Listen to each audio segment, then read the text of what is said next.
तो कैसे हैं मेरे सभी प्यारे बच्चे। बेटा एक बात बताइए, हमारे पेरेंट्स, हमारे बड़े हमेशा ये समझाते हैं हमें कि हमें गुड कंपनी में रहना चाहिए, गुड मैनर्स सीखने चाहिए, सबकी हेल्प करनी चाहिए, कोई नीडी है तो शेयर करके फूड खाना चाहिए। इसका कोई फ़ायदा है क्या? क्यों सिखाते हैं भाई ये सब चीज़ें हमें? क्यों? ताकि हम एक अच्छे इंसान बन सकें। इसका हमारे व्यवहार पर बहुत ही फ़र्क पड़ता है, हमारा जो बिहेवियर है उस पर बहुत फ़र्क पड़ता है। कैसे भाई? अगर गुड कंपनी होगी, हम अच्छी चीज़ें सीखेंगे दोस्तों के साथ रह के, तो हम अच्छी चीज़ें ही दूसरों को देंगे और हमारा जीवन अच्छा होता जाएगा। और अगर हम बैड कंपनी में रहेंगे तो हम वैसे ही बन जाएंगे और हमारा जीवन भी अच्छा नहीं रहेगा। तो आज का जो हमारा चैप्टर है, chapter 1 class 6, a tale of two birds. Tale stand for बेटा किस्सा या कहानी। अब क्या है ऐसा किस्सा जिसमें भाई गुड कंपनी और बैड कंपनी का जिक्र हो रहा है? आइए स्टार्ट करते हैं, और इससे पहले जल्दी से अपनी बुक ओपन कर लीजिए। तो चलिए पढ़ते हैं। There once lived a bird and her 2 newborn babies in a forest। एक बार क्या होता है, एक बर्ड रहती है फॉरेस्ट में। अब किसके साथ? अपने 2 छोटे छोटे प्यारे प्यारे बच्चों के साथ, जो बिल्कुल अभी अभी बॉर्न हुए हैं, मतलब पैदा हुए हैं। They had a nest in a tall cherry tree and there the mother bird took care of her little ones day and night। अब वो कहाँ रहते थे, उनका घर कहाँ था? एक नेस्ट में था। किसकी? एक पेड़ था, बहुत ही लंबा और छायादार वृक्ष था, वहाँ पे उनका घर था। और जो मदर बर्ड थी वो अपने दोनों बच्चों का ख्याल रखती थी, दिन में भी और रात में भी। One day there was a big storm. एक बार क्या हुआ, एक दिन बहुत ही भयानक, बिग माने बड़ी वाली आंधी आई। There was thunder, lightning and rain. अब क्या हुआ? थंडर हुई, गर्जना हुई, फिर लाइटनिंग हुई, बिजली चमकी, और फिर रेन, बारिश हो गई बहुत तेज तेज से। And the wind blue down many trees. और जो विंड थी, जो हवा थी, उसने बहुत सारे ट्रीज को नीचे गिरा दिया। ब्लो का past tense is blew. The tall tree in which the birds lived also came down. अब जो बड़े वाला वृक्ष था ना, लंबा, जिसपे वो बर्ड्स रहती थी, वो भी बेचारा नीचे गिर गया। A big heavy branch hit the nest and killed the bird. एक बहुत बड़ी और भारी जो ब्रांच थी, शाखा थी पेड़ की, वो उसके ऊपर गिर गई, नेस्ट के ऊपर, और जो मदर बर्ड थी ना, वो मर गई, उसको मार दिया गया। किसने मारा उसको? ब्रांच ने। Fortunately for the baby birds the strong wind blew them away to the other side of the forest. बेटा फॉर्चुनेटली होता है भाग्यवश, दोनों बच्चे बच गए, और जो विंड थी उसने दोनों बच्चों को अलग अलग कर दिया फॉरेस्ट में। अब कहाँ कहाँ करा ये सुनते हैं। One of them came down near a cave where a gang of rabbits lived. कहाँ? एक तो कहाँ गिरा? उस केव के, कहाँ? उस गुफा के पास में जहाँ पे रॉबर्स रहते थे, मतलब डाकू रहते थे, वहाँ पे एक बर्ड गिर गया। द अदर लैंडेड आउटसाइड अ ऋषिज आश्रम अ लिटिल डिस्टेंस अवे। और दूसरा थोड़ी सी दूर, जहाँ पे ऋषियों का आश्रम था, वहाँ पे गिरा। Days passed and the baby birds became big birds। अब धीरे धीरे दिन पास होते गए, मतलब बीतते गए, और जो बेबी बर्ड था अब वो बड़े बर्ड्स बन गए। One day the king of the country came to the forest to hunt। एक दिन क्या हुआ, जो किंग था कंट्री का, वो कहाँ पे आया? फॉरेस्ट में आया, एक डियर को हंट करने के लिए।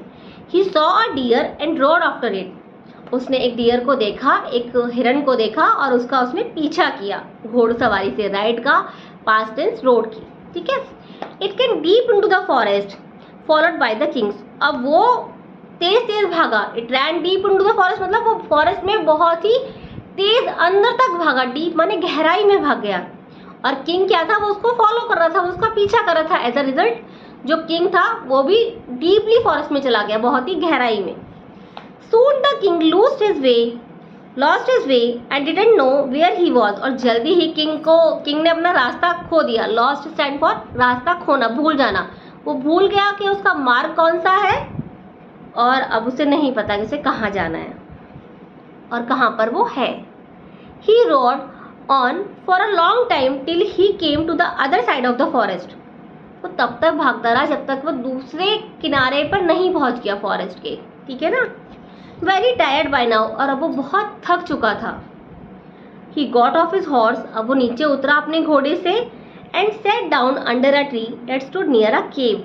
और कहाँ बैठ गया वो? एक ट्री के नीचे, जो किसके पास था? एक गुफा के पास में था। Suddenly he heard a voice cry out, तभी उसने क्या सुना? एक वॉइस जो चिल्ला रही थी, क्विक हरी अप, जल्दी करो जल्दी करो। There someone under the tree, कोई है कहाँ? पेड़ के नीचे। Come and take his jewels and his horse, जल्दी आओ और उसके जितनी भी ज्वेलरी है वो ले लो और उसका जो घोड़ा है उसको भी ले लो। ज्वेल्स का मतलब होता है बेटा गहने। हरी और else he will slip away, जल्दी करो नहीं तो वो भाग जाएगा। द किंग वॉज अमेज्ड, अब किंग तो हैरान रह गया, भाई ये कौन है? He looked up and saw a big brown bird on the tree under which he was sitting. अब उसने क्या देखा? जैसे ही उसने ऊपर देखा तो उसने क्या देखा कि एक बिग ब्राउन बर्ड है जो उसके ऊपर बैठा है और वो ही ये सब कह रहा था। He also heard faint noises issuing from the cave. अब उसने क्या सुना? धीरे धीरे कुछ जो बातें हो रही थी वो भी सुनी केव से, जो कहाँ से आ रही थी? उस गुफा के उसमें से आ रही थी, क्योंकि उस गुफा में तो रॉबर्स रह रहे थे। He quickly got onto his horse and rode away as fast as he could. वो जल्दी से अपने घोड़े पे बैठा और उसने घुड़सवारी करी, जितना जल्दी से जल्दी वो हो सकता था वो वहां से भाग गया। Soon he came to a clearing which looked like an ashram. अब जल्दी वो कहाँ आ गया? एक बहुत ही साफ स्वच्छ जगह पे, जो कैसी लग रही थी? आश्रम जैसी। It was a ऋषि's आश्रम, और वो ये क्या था? ये था ऋषियों का आश्रम। The king tied his horse to a tree and sat down in its shade. अब किंग ने दोबारा से जो अपना हॉर्स था उसको टाई किया, बांध दिया एक ट्री के पास से, और उसकी छाया में वो खुद भी बैठ गया। Suddenly he heard a gentle voice announce. तभी उसने एक बहुत ही अच्छी वॉइस सुनी जो क्या कह रही थी? वेलकम टू द आश्रम sir, please go inside and rest. तो क्या कह रही थी जो वॉइस थी? वो कह रही थी, श्रीमान आपका स्वागत है इस आश्रम में, जाइए और थोड़ा सा रेस्ट करिए। The rishi will be back soon, ऋषि जल्दी ही आने वाले हैं। There some cold water in the pot, जो पॉट है उसमें थोड़ा सा ठंडा पानी रखा हुआ है। Please make yourself comfortable, अपने आप को थोड़ा ठंडा पानी पी के कंफर्टेबल फील कराइए, मतलब आरामदायक स्थिति में आप आ जाइए। The king looked up and saw a big brown bird in the tree. अब किंग ने दोबारा से देखा, भाई ये कौन बोल रहा है? अब तो उसे दोबारा से एक बिग ब्राउन बर्ड दिखी। ही वॉज अमेज्ड, अब वो हैरान रह गया, भाई थोड़ी देर पहले ही तो ये बर्ड थी जो बोल रही थी जल्दी आओ और उसका सोना लूट लो, और अभी वो इतने प्यार से बोल रही है, ऐसे कैसे हो गया भाई? कुछ समझ में आया बेटा क्या चल रहा है ये? जी हाँ, ये वही ट्विन बर्ड्स हैं। This one looks like the other bird outside the cave. अब ये कैसी लग रही थी? वैसी ही जो बर्ड उसने देखी थी आउटसाइड द केव, केव के बाहर। He said to himself proudly, उसने अपने आप से ही कहा जोर से, you are right sir, answer the bird, answer किया उस बर्ड ने कि आप सही हैं। He is my brother but he has made friends with robbers, वो मेरा ही भाई है मगर उसने किससे दोस्ती कर ली है? डाकुओं से। रॉबर्स स्टैंड फॉर डाकुओं से दोस्ती कर ली है उसने। He now talks as they do, और वो ऐसे ही बातें करता है जैसे वो रॉबर्स करते हैं। समझ में आया गुड कंपनी और बैड कंपनी का मतलब? जैसा जिसने सीखा उसने वैसा ही बोला। He doesn't talk to me anymore, अब वो मुझसे भी बात नहीं करता। ऐसा कौन कह रहा है? जो बेबी बर्ड थे ना, उसका जो भाई है जो ऋषियों के आश्रम में, वो बता रहा है किसको? राजा को। Just then the Rishi entered the आश्रम, और तभी ऋषि ने अंदर आश्रम में एंट्री ली, अंदर आए। Welcome sir, he said to the king, उन्होंने कहा स्वागत है श्रीमान आपका। Please come inside and make yourself at home, कृपया अंदर आइए और ऐसा ही महसूस करें जैसा आप अपने घर में महसूस करते हैं।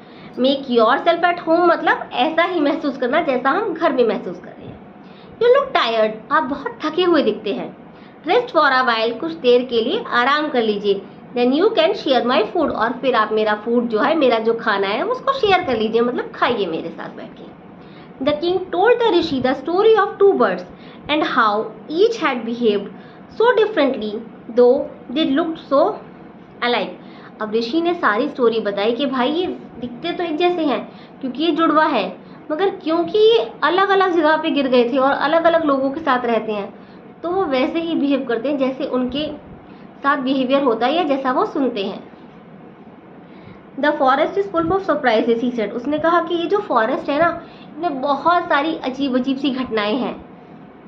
The Holi man smile and said, अब जो पवित्र इंसान था, आदमी था, उसने स्माइल करी और कहा, after all one is known by the company one keeps. कैसे एक व्यक्ति की पहचान होती है? उसी संगति से जिसमें वो रहता है। तो मैंने जो आपको बताया था कि जो हमारे बड़े समझाते हैं कि सबकी हेल्प कीजिए, सबके साथ फूड शेयर कीजिए, इनसे क्या होता है, जैसी हमारी संगति होगी हम वैसा ही व्यवहार दूसरों के साथ करेंगे। That bird had always heard the talk of robbers. उस बर्ड की कोई गलती नहीं है, उसने सुना ही क्या है, उसने हमेशा रॉबर्स की बातें सुनी, डाकुओं की बातें, लूट लो, कपचोट लो, मार दो। तो जैसा जो सुनेगा वो वैसा ही तो करेगा ना। He imitates them and talk about robbing people। वो उन्हीं का अनुकरण करता है, ठीक है, जैसा वो बोल रहे हैं उन्हीं की तो बोलचाल में आ गया, वो नकल कर रहा है उनकी ही, तो जैसा वो बोल रहे हैं वो भी वैसा ही बोलता है। This one has repeated what he has always heard।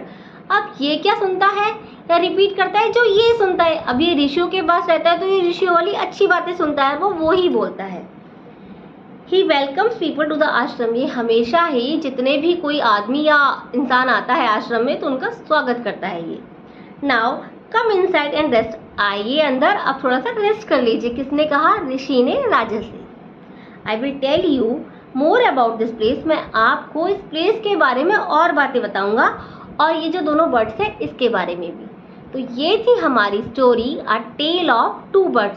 तो देखा बेटा आपने किस तरीके से संगत का असर हमारे जीवन पर पड़ता है। उम्मीद करती हूँ आज का जो चैप्टर है वो आप सभी को समझ आ गया होगा। अगर चैप्टर समझ आए तो वीडियो को लाइक कीजिए, शेयर कीजिए और सब्सक्राइब कीजिए।